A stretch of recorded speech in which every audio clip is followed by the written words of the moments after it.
Hey, Julie, how are you? Hey, Shauna, I'm great. Thank you so much for taking the time to do this with me today. I'm very excited to talk to you and get to know you better. Yeah, well, I am too, I guess. So we start off with, tell us about yourself. Tell us about who you are, where you come from, and what you care about, that kind of stuff. Ah, so my name is Julie Mulligan. I think that you probably already are saying that, but we've been in Kelowna for 6 years now. We came in July 2017, and just kind of to basically retire, semi-retire. And we've been part of the Rotary Club here since 2018. Nice, nice. And where did you come from? We came from a small town in Alberta, Drayton Valley, Alberta. Is that where you were born and raised? Yes, that was, Really? Oh. yes. Mm. So Yeah. it must have been a bit of a challenging move, hey? After being there so long? Actually, yeah. And, it's always going to be our home for sure. Both John and I had businesses in Drayton Valley. My kids grew up in Drayton Valley. My dad was born in Drayton Valley, as a matter of fact. And so I did business administration in Drayton Valley also. Nice. Through a consortium, yeah. Through a consortium? Yeah. What kind of consortium? It was Grant MacEwan College. Oh, nice. Very nice. Do you enjoy that? Yeah. That was good. I did. So, and how long have you and John been together? John and I have been married since 1998. So between us, we have 4 kids. John's sons are 44 and 42. They are married. And we have 5 grandkids, Mulligan grandkids that range in age from 21. So it's actually 21, 19, 18, 17, and our 16-year-old is actually going to be 16 tomorrow. So right now he's 15. Nice. Yeah. And then I have 2 kids, Stephanie and Mackenzie. Stephanie is 33, Mackenzie's 31, my son. And Mackenzie and his girlfriend have a new baby who's 10 months old. So we have 6 grandkids. I know they keep you busy because every time I talk to you, you're like, oh, I'm going to go see this kid. I'm going to go see that grandkid. I'm going to see that. Yeah. Last night we were in Kamloops watching our 18-year-old grandson play hockey. Oh, he's on a AAA team in Invermere, and then he was in Kamloops playing. That's exciting. I know family is of utmost importance to you. That's great. That's great that you take the time to keep them in your sights and in your arms and spend time with them. That's so important. I think that's awesome. Yeah. So tell me, what does Rotary mean to you? That's I think about that often. What exactly is Rotary? And Rotary is much more than an organization. It is like defined. It's an organization of, I think, like about 1.4 million people internationally who come together for the common good. I think that all of those 1.4 million people, or most of them, were connected because we have the same heart where we want to help our communities. We want to make the world a better place. And we just have this kindred spirit, no matter what nationality, what language. But for me, Rotary also, it's not so much of a thing. It's a way of being. So I was thinking that I've been a Rotarian for longer in my adult life than I haven't been a Rotarian. And I don't think that you can separate the Rotarian from the person, or at least for me. I feel that it's just part of who I am, just like my nationality. It's the same type of thing. It's like Rotary is part of me. Wow. I love that. All the same heart. That just really resonates with me too. You feel it when you connect with these people. You totally feel it. And there's nothing that defines that more than going to an international conference or being in another country and attending meetings. It's just like to have everyone join together. It's a really special organization. And I know there's other international organizations, but I think Rotary is one of the best. I think they are. I think Rotary is the best organization in the whole wide world. I totally agree. Do you want to tell us a little bit about some of the international conferences you've been to and international meetings, where it was? And you've already shared that you recognize the same heart and stuff, which is awesome. But where did you go, and what did you guys? What was the main objective, and what were the outcomes? Well, for actual international conferences, we've been to one in Bangkok, Thailand, which was around, I think, 20,000 people, all in the same place, exactly with that same beating heart. And the other international conference that I was at was in Los Angeles. That was the year that I was president-elect in 2008. And I've also been involved in some other international projects and attended meetings internationally around. I've actually spoke at meetings in Jamaica, in a few different countries in the States, in Cozumel, I said a few different countries in the States. I mean, a few different cities in different states in the US. And I've traveled through India and attended meetings there, in Nepal, in Africa. So. Wow, that's amazing. I had no idea it'd been so extensive. And really, it really is the same. Like, that might be that it's more business people, or they might not sing their national anthem, or they might have a different order of business, but the underlying theme is absolutely the same. Wow. So when I was a group study exchange team leader in 2019, I led a group to Nigeria, and the Rotary meetings that we attended there were quite different in the sense that they were a little bit more structured than they are here. Also a different type of membership, meaning that it would be more business orientated. But like I said, the underlying heart of the people that are there is the same, absolutely the same. Yeah. So you were in Nigeria for that. So was that a mission, or what were you doing? What were you doing while you were there? So I was leading a Rotary group study exchange team, and there's 500 districts that participate in the group study exchange. At that time, it's now called the vocational training team that goes there.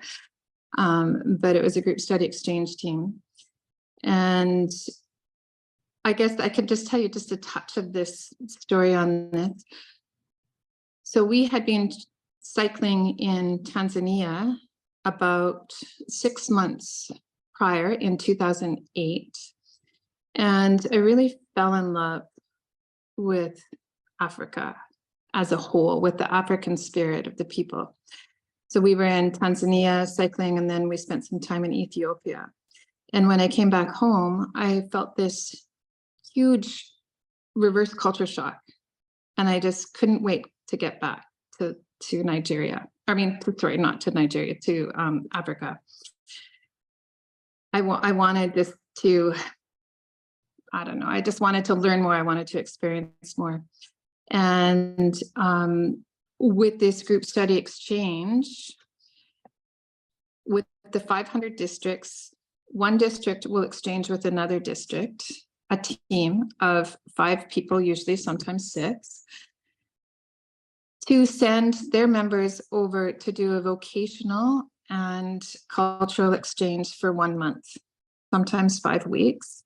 And the purpose of the exchange is to share ideas about how we work more effectively together, number one, and how we can work more effectively in our chosen professions.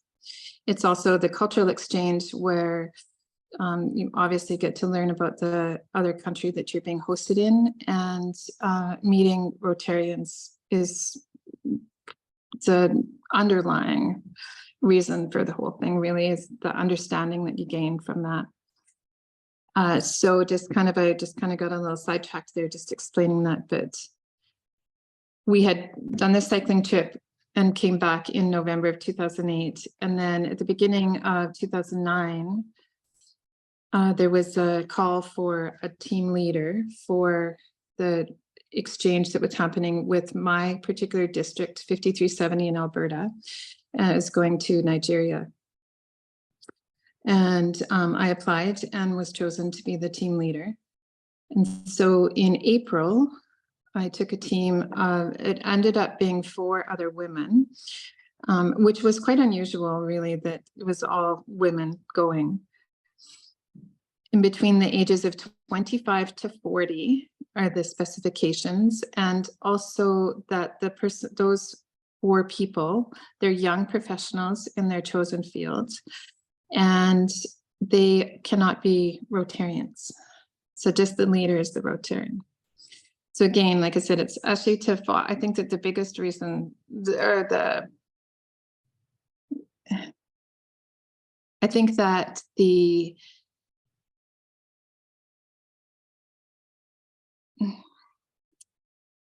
gift of the group study exchange then, and still is now in other groups that we have, is to foster this understanding of culture.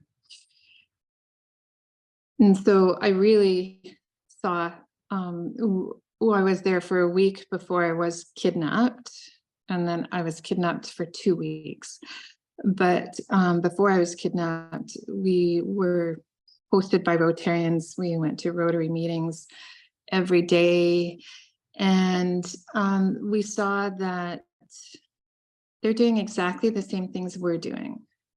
Maybe they're providing safe water for people to drink in other villages. We're providing safe spaces for people here. Or we're helping the young people to understand the world. They're doing the same thing. So through those experiences, I also went to India in 2013 with a different district, actually a district out of United States. And we went to India to immunize for polio. So we were part of an international polio immunization day, headed and spearheaded by Rotary, that provided incredible insight into the Rotary world. Because not only were we interacting with Rotarians from India, we were interacting with Rotarians from all around the world, and immunizing the whole entire country in 3 days, children from the ages of 0 to 5 years old. Absolutely phenomenal to be part of a project like that. And the other brush that I had with international Rotary is John and we hiked to the base camp of Mount Everest with a Rotary district in Alberta, another southern Alberta. And we raised money to build a high school in the Everest region. And before that high school was there, they had an elementary school, but if kids wanted to go to high school, they had to go down to Kathmandu. They'd have to send their kids, the parents send their kids to the city to live on their own to attend high school. So we raised, I think there was 26 of us, and we raised around $130,000. And we attended many Rotary meetings through that. And then when we were actually on the Rotary, not on the Rotary, sorry, on the climb to the base camp, we met Rotarians that were visiting, that were on the climb also. So it was, I've had some really great experiences to know that my Rotary heart is the same as another Rotary heart, thousands and thousands of kilometers away. Oh, I love that. And thanks for briefly mentioning about when you got kidnapped, because I know you shared with me the podcast that you did, and I loved it. So well done. And when John was on it and stuff, I was, getting weepy and stuff. It was a challenging thing for you guys. And I love that you still, that didn't get you down. You kept doing things, and you kept traveling, and you kept making a difference. And wow, thank you for all the amazing things you've done, Julie. That's phenomenal. Just to touch on that, about the experience about the kidnap. When I came back after that 2 weeks, I think people thought that I would not want to have anything to do with Rotary anymore because I was on a Rotary mission type thing. And it actually instilled in me more of a desire to be part of Rotary, and more of a desire to help others around the world. And I also had the opportunity and almost the, it's not like it was an experience that I would want to sign up for and say, but it was almost a gift that I received to be able to see the goodness in people instead of the bad that of course it wasn't, the people who took me weren't the ones who were behind everything weren't good people, but it really instilled in me that the world is good, not that the world is bad, and that Rotary is the vehicle that can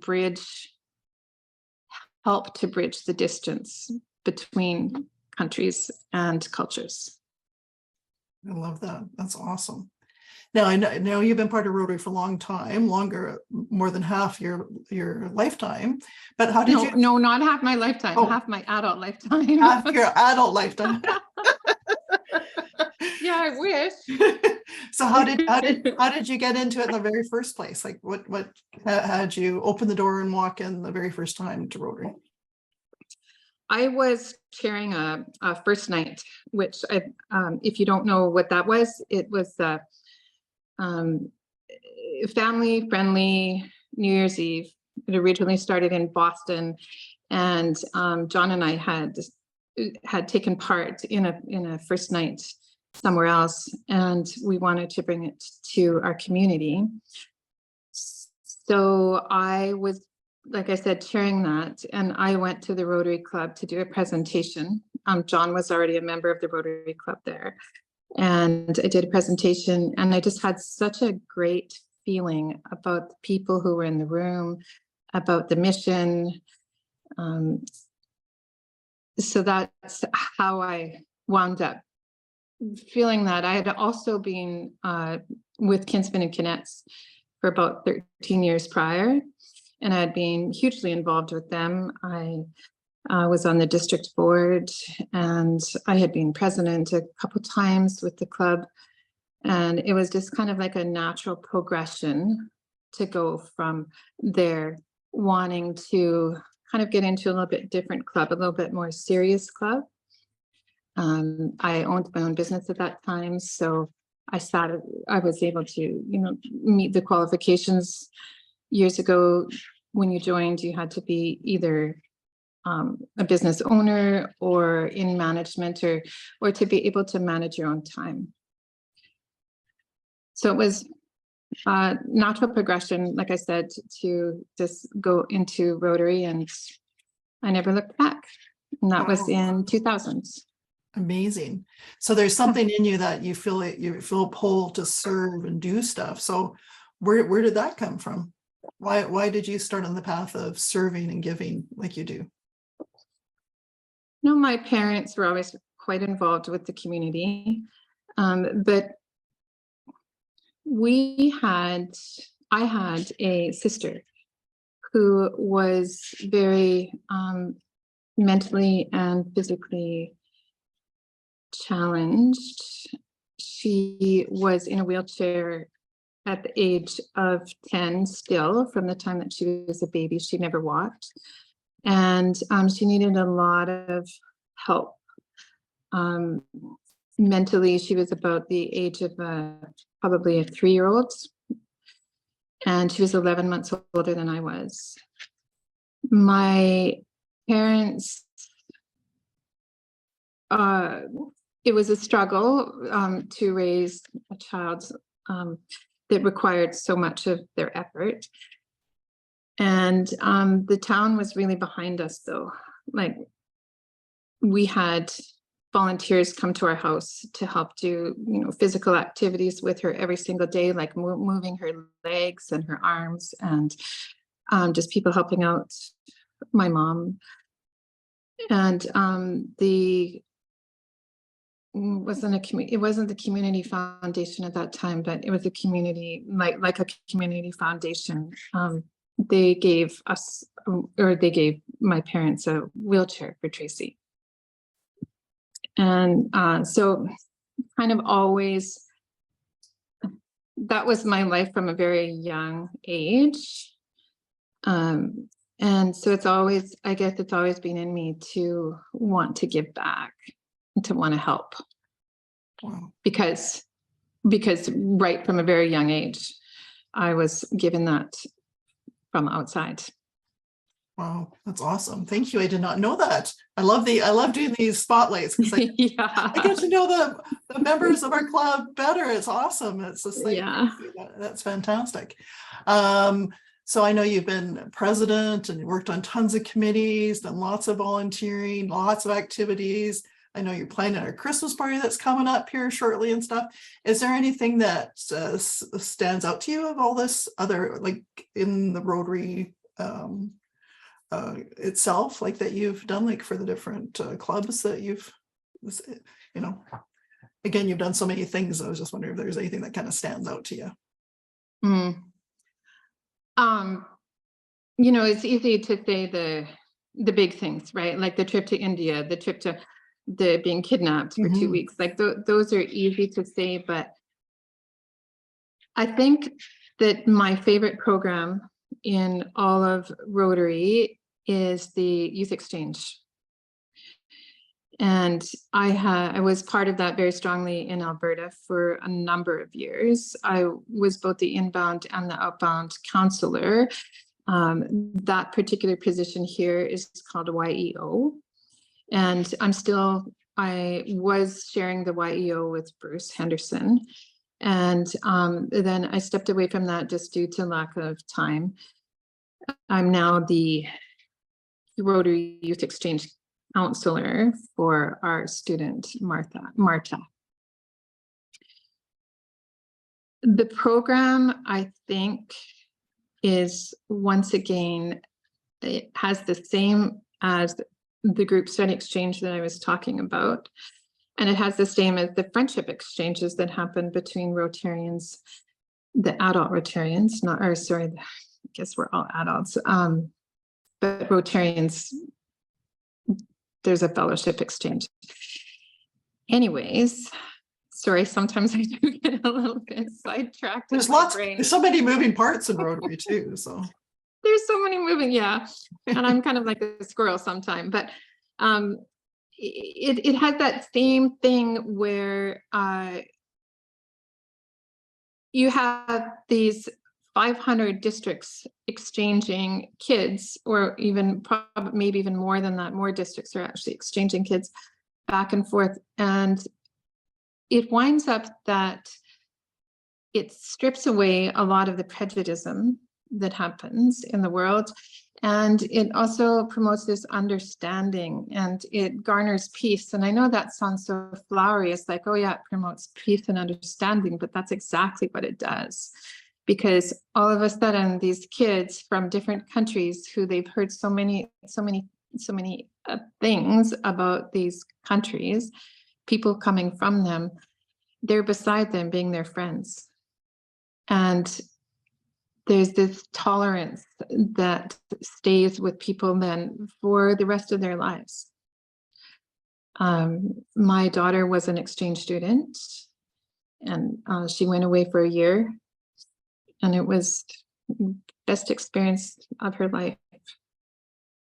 Oh, that's awesome. I wish my daughter had a chance, but it was I was early part of Rotary in time for that, for her to participate on that. I love watching the students that are inbound or outbound, and they come and talk to the club and share what their experiences are. I love that. Absolutely. Mm-hmm. The tolerance and set an example, because of course they're going to pass that around, right, through role modeling and sharing their experiences. So it touches so many people with those experiences. Yeah, and I also had the pleasure of being able to attend a Peace Scholar. I all of a sudden can't remember what it's called, but I've never seen pictures of it. It was a piece, something where they all bring all the students together, right, in one grouping. Is that? Yeah, actually, it was internationally though. Oh, you know what? I'm sorry. We'll have to skip that for the moment. I don't want to talk about it because I'm going to mess it up, I'm sure. It's okay. I love how many things the Rotary does and stuff, and just you can definitely go down the rabbit hole if you search Rotary and start looking at the different things that not only our club does, but internationally and the district. And like you said too, it's very rewarding. And as you know, one of the most important things to me about being part of Rotary is, and you hear in the headlines, you know, a disaster happened here, something bad happening here, and Rotary swoops in and is instantly there wherever needed in the world. So I'm so thankful to be part of a group in a very small way that does, like me, small, but a huge group that does things all over the world and makes a difference. And it kind of gives me hope that this world's got some great, courageous superheroes in the Rotary that come in and help when needed.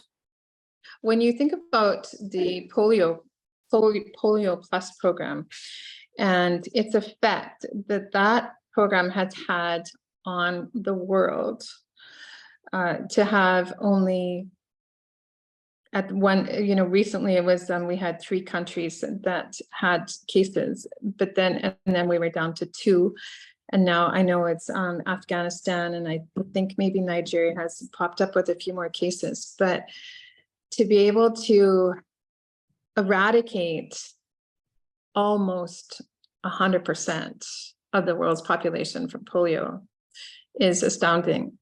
And I think that that's what Rotary is really good at, is brokering relationships. So we didn't do that all on ourselves, just Rotary, but with the Bill and Melinda Gates Foundation, for example, the millions and millions that they've put forward for the polio program, and they have matched our efforts, or matched ×2 or ×3 our efforts. It says a lot for Rotary and how we are thought of around the world. So the organizations just don't give, you know, $200 million without making sure that it's going to be put to good use.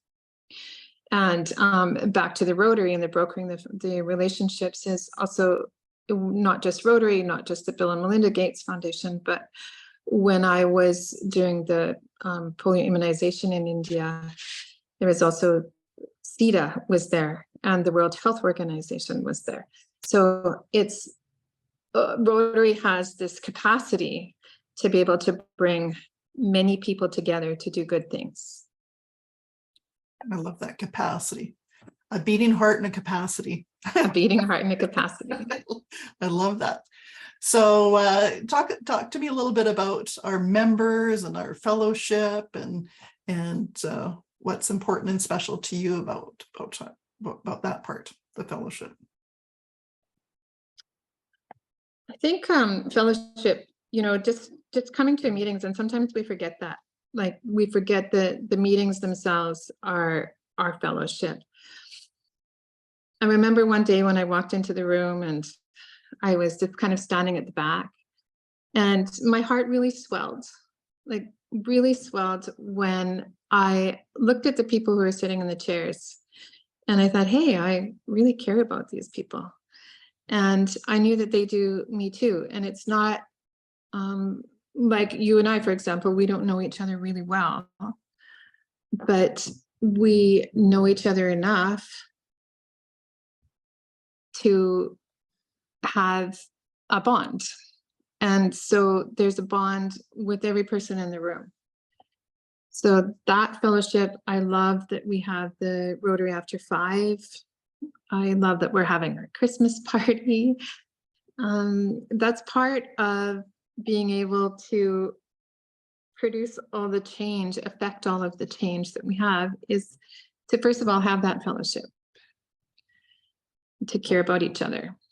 Absolutely. I love how Bill says I get to have lunch with my best friends every week. Yeah, yeah. Yeah, exactly. I agree. Fantastic. And So you know, I remember, oh, sorry. Oh, no, I remember when we first came to this club, when we first came to Kelowna, we were deciding where should we go, because there's so many Rotary clubs, and we had come from a small but extremely busy Rotary club where we did a lot of projects, and John and I were exceptionally involved in that. So we were kind of looking for, you know, something similar. We had all of this opportunity, and our first Rotary club we went to was the Rotary Club of Kelowna, and we never left. I did think at the beginning, it's like, wow, there's so many people in this club who've been here forever, like forever. And I don't know, that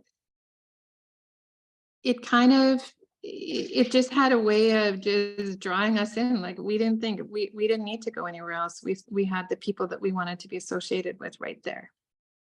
Awesome. Yeah. So what is something people would be surprised to know about you? I don't know. I thought about that today, and I don't know what they'd be surprised about me. I jumped out of a plane once. Nice. I talked about it years ago, but never did that. So good for you. Yeah, I'm assuming it's, yeah, I scuba dive. I love to camp, and I love to sleep in a tent. Oh. Yeah. And that's something that lots of people don't know about me, because they think that it would probably be different. Not saying that I don't like nice hotels and being pampered, but I really like roughing it also. Really nice. Yeah. Yeah. Cool. What else would you like to share about yourself and or our Rotary Club that we haven't talked about already? I'm proud of our Rotary Club for many reasons. First, the most obvious reason, I think, for all of us is the amount of money that we give back to the community. And also the money that we commit, the dedication to international projects. So it's not only here at home, it's our global community that we're working to benefit. I am proud of the youth exchange, the fact that we continue to really involve, a lot of our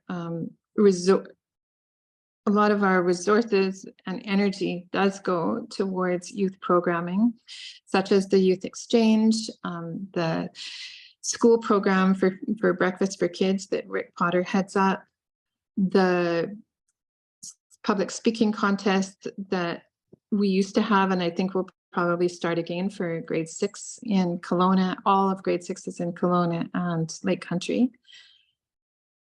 And the Interact that you head up, there's so many. So I'm very proud of the youth programming.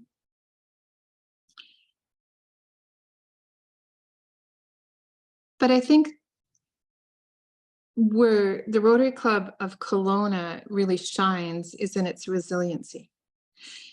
The fact that it's been going since 1928 and has survived war, depression, many financial, recessions, COVID. The fact that our club survived COVID and came out, I think, stronger on the other side, really. That's what I'm proud of. And I'm proud of the fact that there's so many members in the club who have done so much in the past. And they continue to show up. I think that speaks volumes for our club, that we have members that are continuing to work. And by work, I don't think there's a definition of, oh, you have to have this many hours in order for you to be considered that you've done something. The fact that they show up, they care. That's what I'm really proud of. I'm proud to be part of such a long-standing and successful group. And the projects that came way before we were on the scene, like Pleasant Vale, like the Bill Redmond spearheading the Rotary clubs of Kelowna all to get together for the Rotary Center for the Arts, like the Rotary Park. It could go on and on and on and on. Awesome. I know, me too. I just like when they were talking about Pleasant Vale when I was a fairly new member, I'm like, oh my goodness, I'm here forever. Mm-hmm. Like, it's just amazing. And then the shelter boxes, we sent like 40 shelter boxes, just our club, to when there is challenges and stuff like that too. And the fires, we sent money. It's so rewarding. And yeah, it's very, yeah. And we haven't only sent money either. Mm-hmm. Pleasant Vale, for example, that was, I know from hearing stories that there was so much work, physical work that was done by our club. All the international projects that have gone on, like Kathy Butler, when she was doing the maternal health projects. Many Rotarians that I can't remember their names anymore or didn't even meet were so vital to the continuation of all the projects. Absolutely. And you continue on doing that contribution, Julie. Thank you so much for all that you do and you've done and will do. And mm-hmm. So I'm always so glad when I walk into lunch and I see you there and stuff, and always get a smile from you and a welcome. And like you said, I do feel like we have a bond. We do have to go for wine more often or start doing that. That's right. Talk about it for a long time, but we have to actually make that happen one of these days and stuff. But thank you so much for your time today. I really enjoy getting to know you better. And thank you. Thank you. Thank you. Thank you.